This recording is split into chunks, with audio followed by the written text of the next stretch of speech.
Au programme aujourd'hui, des esprits frappeurs, un mercredi comme les autres, et un Monty Python peu inspiré. Fuck you. I can live my own life in my own way if I want to. Fuck off. Ce film est inquiétant. C'est un des ouvrages les plus étranges et les plus complexes qu'il m'a été donné de voir. J'ai longtemps hésité à parler de ce film parce qu'il pose beaucoup de questions, mais donne très peu de réponses. Si vous l'osez, suivez-moi. Je vous emmène aux frontières du réel. Commençons par le début. En 1995, Carrigan Crittenden, suivi par son avocat rigolo Dips, est reçu chez le notaire pour y lire le testament de son père récemment décédé. « Je lègue à ma fille Carrigan le manoir de Whipstaff dans le Maine. » Pour ceux qui l'ignorent, le manoir de Whipstaff se situe dans la ville de Friendship. Et on peut dire que c'est une baraque pourrie. Non, elle était pourrie il y a 50 ans. Elle est condamnée maintenant. Ivre de colère, et on la comprend, Carrigan jette l'acte notarial dans la cheminée. Et c'est alors qu'apparaît en encre sympathique une note des plus intrigantes. Boucanier et butin d'or, Whipstaff détient un trésor. Il est probable, si vous êtes un amoureux du 7e art, que quelque chose vous ait déjà frappé dans cette première séquence. En effet, on peut y voir le talentueux Eric Idle, membre historique des Monty Python, jouer l'avocat rigolo. Et pourtant, il n'a pas été drôle une seule fois. Et ça sera comme ça pendant tout le film. Pourquoi ? Nous ne le saurons jamais.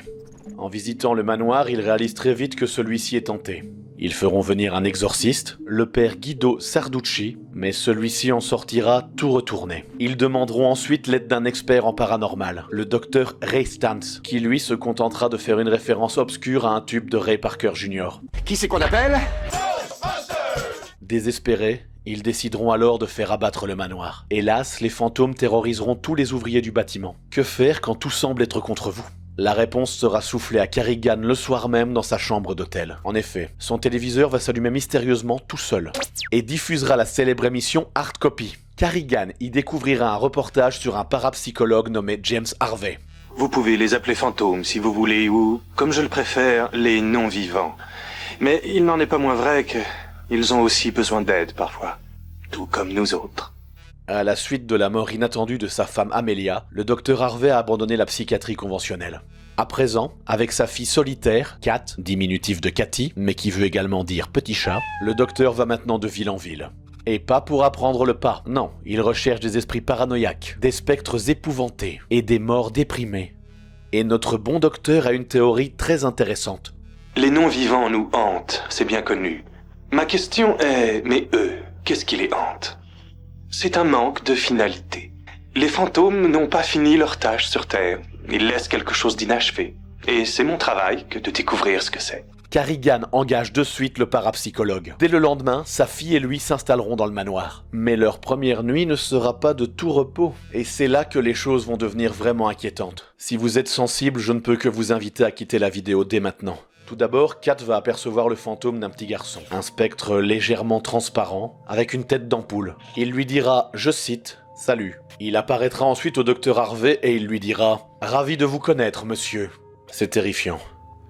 Mais le pire reste à venir. 3 autres fantômes bien plus vicieux vont faire leur apparition. Heureusement, le docteur Harvey utilisera ce qui semble être l'arme ultime contre les bébés chats et les fantômes. Un aspirateur. Et à cet instant, vous vous demandez probablement si les fantômes peuvent passer à travers les murs, pourquoi ils ne savent pas sortir d'un sac d'aspirateur ? Nous n'aurons jamais la réponse. Le soleil vient de se lever, encore une belle journée, et il semblerait que le petit fantôme soit l'ami du petit déjeuner. L'ami décédé. Il va donner à Kat quelques explications. Il lui dit qu'il s'appelle en réalité Casper, et selon lui il serait un gentil fantôme dont le but ultime est de se faire des amis. Et il n'a étrangement aucun souvenir de sa vie d'avant d'être un revenant. À ce qu'il raconte, toujours les 3 autres seraient ses oncles et auraient pour nom Teigneux, Bouffi et Crado. Tandis que le docteur commence la thérapie des 3 oncles, mais pas celle de Casper, on ne saura jamais pourquoi, Kat se rend au collège Marshwood. Et quand les autres élèves apprennent qu'elle habite dans le célèbre manoir de Whipstaff, ils s'invitent carrément chez elle sans lui demander son avis pour la soirée d'Halloween qui aura lieu le lendemain.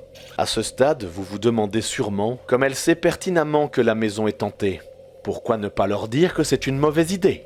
Je n'ai pas la réponse. Et je sais pas vous, mais pour moi le mystère s'épaissit.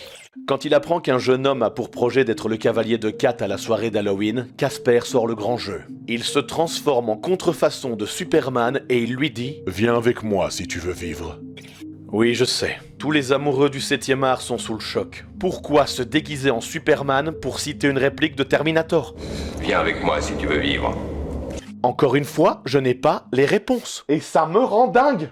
Le lendemain, les 3 oncles emmènent le docteur Harvey se dévergonder dans une soirée karaoké. Ce qui veut dire qu'ils ont la possibilité de quitter le manoir. Ils pourraient donc potentiellement parcourir le monde et hanter n'importe quelle autre maison. Mais non, ils veulent rester dans leur manoir. Pourquoi? Ma théorie à moi, c'est que ce sont des vieux réacs. Mais ce n'est que mon avis. Pendant ce temps, Kat visite le grenier du manoir. Et elle retrouve toutes les affaires de Casper, d'avant qu'il soit un revenant. Et là, ça fait j'boum dans sa petite tête d'ampoule. Il se souvient alors de qui il était. Ouais, vous avez bien entendu. Il lui suffisait de grimper au grenier. Pourquoi ne l'a-t-il jamais fait avant? Mystère et boule de gomme.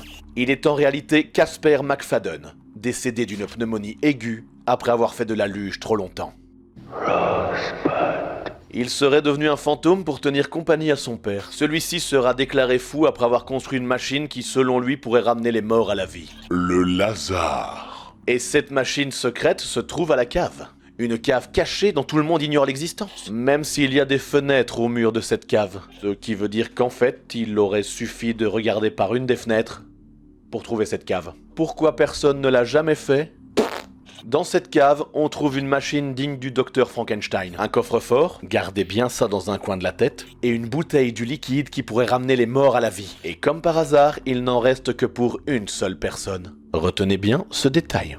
Carrigan et Dibbs, oui, je sais que vous les aviez totalement oubliés ces deux-là. Carrigan et Dibbs les ont suivis discrètement et ont volé la formule qui alimente la machine. Parce que Carrigan, elle a une super idée. Elle va tuer son avocat, comme ça il pourra revenir en fantôme, entrer dans le coffre-fort et ressortir avec le trésor. C'est vrai que c'est pas con, mais l'avocat, il est pas d'accord, et on le comprend. C'est vrai, s'ils veulent devenir riches, tout ce qu'ils ont à faire, c'est amener la formule qu'ils viennent de voler dans un laboratoire, le faire analyser, offrir le secret de l'immortalité à tout le monde. Si avec ça ils se font pas des couilles en or, moi je comprends plus rien. Alors, pourquoi personne ne pense à ça? Je n'en sais rien. Et je vais même vous dire pire, je commence à m'en foutre. Dibbs tue Carrigan par accident, ça arrive. Et celle-ci revient en fantôme. Pourquoi son fantôme a des cheveux et du maquillage? Je n'en ai aucune idée. Mais je crois qu'on s'en fout.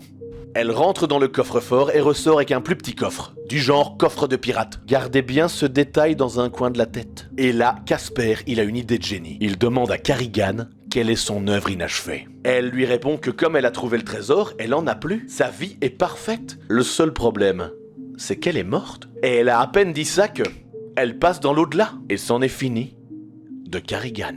Kat ouvre le petit coffre et tout ce qu'elle trouve, c'est une balle de baseball dédicacée par Duke Snyder, des Brooklyn Dodgers, le joueur préféré de Casper. Vous trouvez que c'est un peu décevant? Eh bien pas du tout. Car l'important, ce n'est pas le trésor. Ce sont les amis que l'on s'est fait en chemin. Bon après, quand le seul ami que tu t'es fait, c'est un enfant mort de 12 ans, ça peut être un peu décevant. Pendant ce temps-là, à la soirée karaoké, le docteur Harvey s'est mis une bonne grosse tamponne. Il tombe dans un trou et il meurt. C'est une sale journée pour la ville. Mais c'est pas fini. Son fantôme revient au manoir. Et je ne poserai pas la question de savoir pourquoi son fantôme a des lunettes et un gilet alors que tous les autres se baladent à poil depuis le début. Parce que de toute façon, on ne me répondra pas. Et Casper, comme le héros des temps nouveaux qu'il est, se sacrifie pour laisser sa place au docteur Harvey dans la machine. Béni sois-tu, tête d'ampoule. Ça a marché, le docteur ressort de la machine, avec ses vêtements. Est-ce que ça veut dire que son cadavre s'est mystérieusement téléporté dans le manoir? Ou est-ce que ça veut dire que maintenant le docteur Harvey possède 2 corps? Je n'en ai aucune idée, le mystère restera total. À l'étage, la fête bat son plein. Mais oui, c'est la soirée d'Halloween, toute l'école s'est pointée pour faire la fête. 104. Ils sont pas très amitieux à Friendship. Oui, et je vous épargne l'intrigue secondaire totalement inutile de la jeune fille populaire qui a décidé de faire peur à tout le monde en se déguisant le soir d'Halloween. Mais attention, autant jusque-là le métrage était très étrange, mais il va basculer directement dans le mystique. La mère décédée de Kat va apparaître à Casper, et il va lui poser la question qu'aucun enfant ne devrait poser dans un film. Are you an angel? Et il s'avère que oui, C'est un ange qui va donner à Casper le pouvoir d'être humain jusque 22 heures. Pourquoi pas plus? Pourquoi pas moins? Les voies du Seigneur sont impénétrables. Et en parlant d'impénétrables, c'est la seule chance que Casper il aura de s'enrouler 4. Et il se fait pas prier le bougre, il y va tout de suite. Bon alors ils vont pas s'envoyer en l'air, ça reste quand même des enfants. Mais pas loin, car ils vont danser 20 cm au-dessus du sol. Et tout le monde dans la soirée a l'air de trouver ça normal. 22 heures sonnent, Casper redevient un fantôme et il fait fuir toute l'assemblée en disant, je cite, « Bouh ». Mais la soirée est loin d'être finie. Les oncles de Casper arrivent, déguisés en rocker je suppose, mais je suis désolé quand ils sont habillés comme ça, moi tout ce que je vois ce sont les forbans. Et ça ne me rajeunit pas du tout. Et ils chantent en version rock le générique du dessin animé Casper. Vous avez bien entendu? Le dessin animé Casper existe dans le monde du film Casper. J'en veux pour preuve qu'on en a vu un extrait plus tôt dans le film.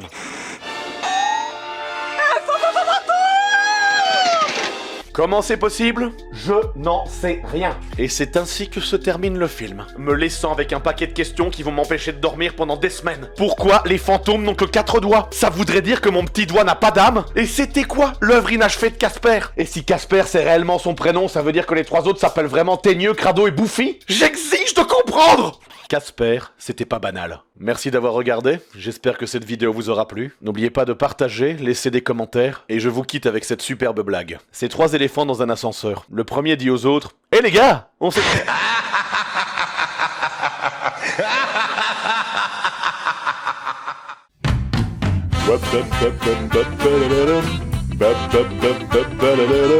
L'ami du petit déjeuner, l'ami décédé.